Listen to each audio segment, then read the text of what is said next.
аталарың аласың. Ойбай! Айттым саған осы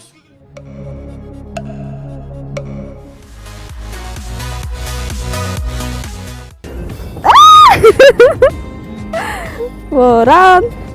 Көріпкел, балгер, хемші. Тәсілі әртүрлі болса да тірлігі бір. Өздерін ғайыпты білуші санайтындар. Қарағанды қаласында бұндай жандар кездеседі. Адам көп жүретін жерлерді кәсіп етіп жүргендер көп. Ауа райының қолайсыздығына байланысты бірнеше күн бойы осы жандарды іздеумен болдық. Шуақты жылы күндерді таңдап шығатын көріпкелдермен кездесу бұйырды. Бүгін шықпапты, ертең шығады дейді. Негізі отырады екен.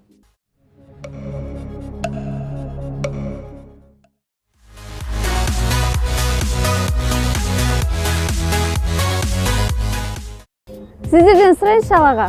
Жалпы мына жерде отырады ғой, құмалақшы апаларымыз отырады ғой. Болашақта айтып, ашып берем деген. Сол кісілер қайда, сенесіздер ме? Сол кісілердің айтқандарына өздеріңіз балаштырып көрдіңіздер ме? Сенбейсіздер ме? Рахмет аға.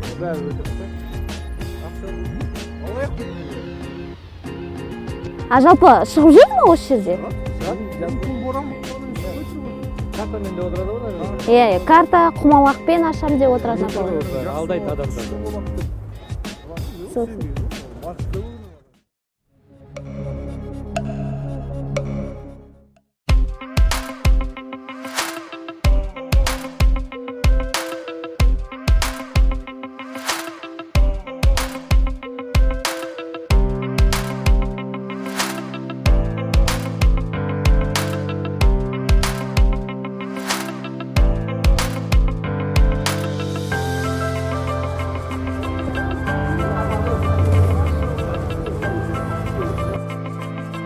Саламатсыз. Будете рассказывать мне, да? Сюда? На хорошие карты. Туда. не видите? Сюда, наоборот. Кабабы.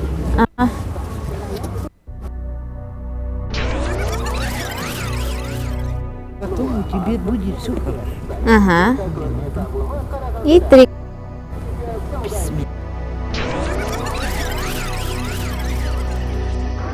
Дорогу никуда не ждешь? Скоро? Да. Нет. Не собираешься? Нет.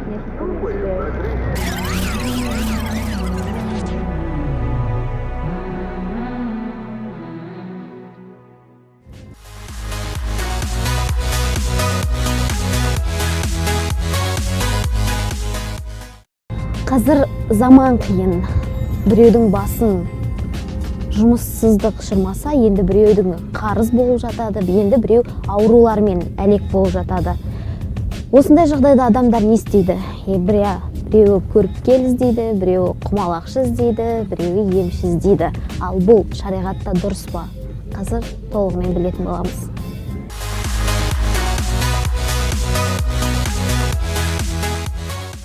Яғни бұл көріпкелділер жайында біздің шариғатымыз мүлдем бұған рұқсат бермейді. Яғни жайыз емес біздің шариғатымызда көріпкелдікке сену де, оған бару да. Бұл жайлы Алла субханала тағала Құран-ы Кәрімде былай дейді: Аллаға иман келтіргендер, сіздер мынау арақтан және де құмар ойындардан және де мынау бұтқа табынатын нәрселерден және де мынау көріпкелді бақсыларға сенуден сақтаныңыздар дейді. Әлбетте ол шайтанның амалдарынан одан сақтаныңыздар, тіпті мүмкін сіздер жақсылыққа жетесіздер дейді. Яғни жамандықтан құтыласыздар дейді. Сол секілді бұл бақсыға сену, көріпкелдікке сену бұл біздің шариғатымызда дұрыс емес. Өйткені біздің шариғатымыз бұған рұқсат бермейді. Мынау ғалымдар айтады, ғұламалар айтады, бұл жаңағы көріпкелдікке адам балаштыруға немесе бір өзінің жолын аштыруға кетіп атқан кезінде дейді, адам иманнан шығады дейді. Егер соған сеніп балаштырып қайтып атқанда исламнан шығып кетеді дейді. Яғни діннен шығып кетеді дейді. Сол үшін бұған сену де, бұған барып балаштыру да біздің шариғатымызда, яғни біздің ақидамызда дұрыс болмаған амалдардан. ежелгі түсінік бойынша тылсым әлеммен байланыс жасай алатын тәуіптік, балгерлік, сәуегейлік көріп келдік. Тағы басқа ерекше қасиеттері бар адамды Шағатай тілінде бақшы, яғни бақсы деп атаған. Бақсылық ертегі шаман тілінен сақталған ұғым. Ол кезгі наным сенімде жан иесі тұрпайы дүниеден және нәзік болмыстан тұрады. Қазақтар олардың жақсылық істерді басқаратындарын аруақ, періште, перизат десе, жамандықты басқаратындарын пері, шайтан, жын, албасты, жезтырнақ деп атаған. Осы көне сенім бойынша бақсы әлгі тылсым әлеммен байланысқа еніп, ондағы түрлі рухтарды өз қызметіне пайдаланатын адам. Көріпкелдер кейде дөп түсіп жатады, бірақ бұл қалай? Алла субханала тағала мынау періштелерге амал бұйырады ғой. Сол амал бұйырған кезде ғұламалар айтады, сол періштелерге бұйырылған амалды жындар естіп алады дейді да, бұлар жындармен шұғылданады ғой, жаңағы көріпкелдер.